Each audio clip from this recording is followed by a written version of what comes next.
ನಾನು S K ಕುಪ್ಪಾಸ್ತ್, Vivekananda ಯೋಗ ವಿಜ್ಞಾನ ಕೇಂದ್ರ, ಬಾಗಲಕೋಟೆಯಿಂದ ಮಾತಾಡ್ತಾ ಇದ್ದೀನಿ.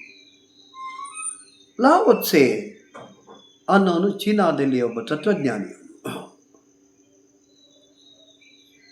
ಸಾಕಷ್ಟು ತನ್ನ ಜೀವನದಲ್ಲಿ ಸಮಸ್ಯೆಗಳನ್ನು ಎದುರಿಸಿದವನು, ಅವಮಾನಗಳನ್ನು ಎದುರಿಸಿದವನು.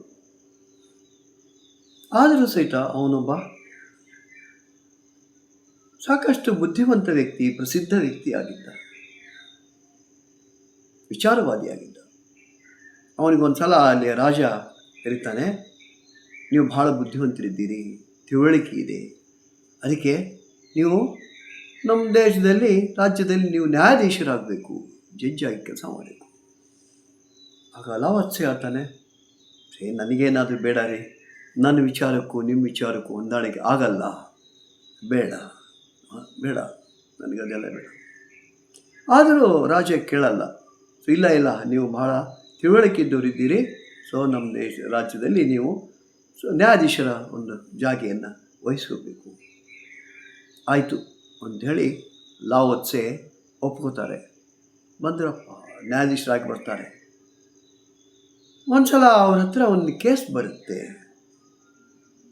ಒಬ್ಬ ಶ್ರೀಮಂತ ವ್ಯಕ್ತಿ ಅವನ ಮನೆಯಲ್ಲಿ ಒಂದು ಜೀತದಾಳಿನ ಥರ ಒಬ್ಬ ವ್ಯಕ್ತಿ ಕೆಲಸ ಮಾಡ್ತಿರ್ತಾನೆ. ಅಂದರೆ ಸಣ್ಣವನಿದ್ದಾಗೇ ಕರ್ಕೊಂಡು ಬಂದು ಶ್ರೀಮಂತ ಅವನ್ನ ಬೆಳೆಸಿರ್ತಾನೆ, ಬಾಲಕಿದ್ದಾಗೇ ಕರ್ಕೊಂಡು ಬಂದು ಅವನು ಬೆಳೆಸಿರ್ತಾನೆ ಎಲ್ಲ ರೀತಿಯಿಂದ ದೊಡ್ಡವಾಗಿ.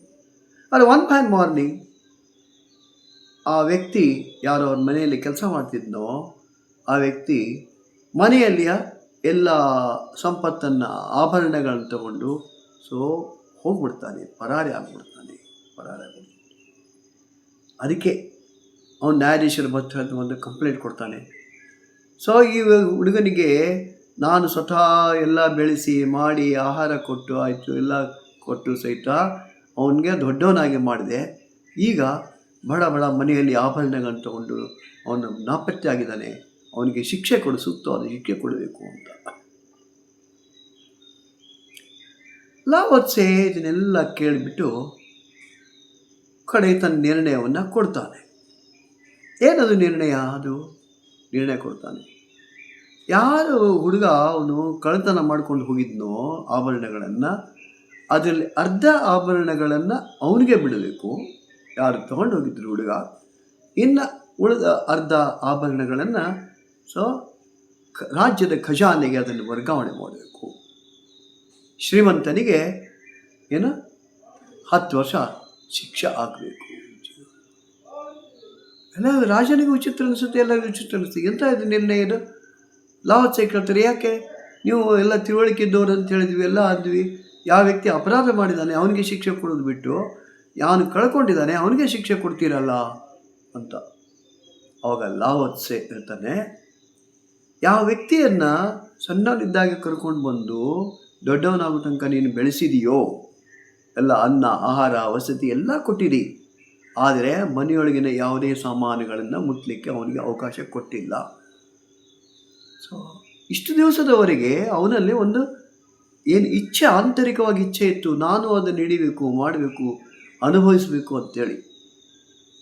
ಅದಕ್ಕೆ ಅದರಲ್ಲಿ ಅರ್ಧ ಆಭರಣಗಳನ್ನು ಅವನಿಗೆ ಕೊಡ್ತಾನೆ. ಅದಕ್ಕೆ ನೀನು ಅವಕಾಶ ಕೊಟ್ಟಿರಲಿಲ್ಲ, ಅದನ್ನು ಹಿಡಿಲಿಕ್ಕೆ, ಮುಟ್ಲಿಕ್ಕೆ, ಅನುಭವಿಸಲಿಕ್ಕೆ ಅವಕಾಶ ಕೊಟ್ಟಿರಲಿಲ್ಲ. ಅದಕ್ಕೆ ಅರ್ಧ ಭಾಗ ಅವನಿಗೆ ಕೊಡ್ತೀನಿ, ಇನ್ನು ಅರ್ಧ ಭಾಗ ರಾಜ್ಯದ ಖಜಾನೆಗೆ ವರ್ಗಾವಣೆ ಮಾಡಬೇಕು.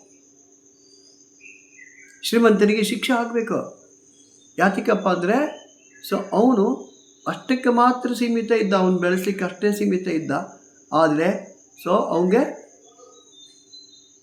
ಯಾವುದೋ ಒಂದು ಅವಕಾಶ ಇತ್ತು ಜೀವಿಸಲಿಕ್ಕೆ, ಆಭರಣ ಮುಟ್ಟೋದಿರ್ಬೋದು ಅಥವಾ ಆಹಾರದ ಬಗ್ಗೆ ಇರ್ಬೋದು, ಯಾವುದೇ ಇರ್ಬೋದು, ಯಾವುದೇ ಥರದ ಸ್ವಾತಂತ್ರ್ಯ ಅವನು ಕೊಟ್ಟಿಲ್ಲ.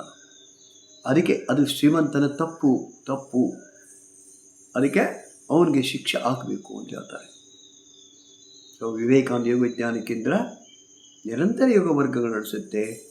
ಬೆಳಗ್ಗೆ 6ರಿಂದ 7, ಸಂಜೆ 6ರಿಂದ 7, ಬೋತ್ ಆಫ್ಲೈನ್ ಆ್ಯಂಡ್ ಆನ್ಲೈನ್. ಬನ್ನಿ, ನಮ್ಮ ಯೋಗ ವರ್ಗಗಳಲ್ಲಿ ಭಾಗವಹಿಸಿ.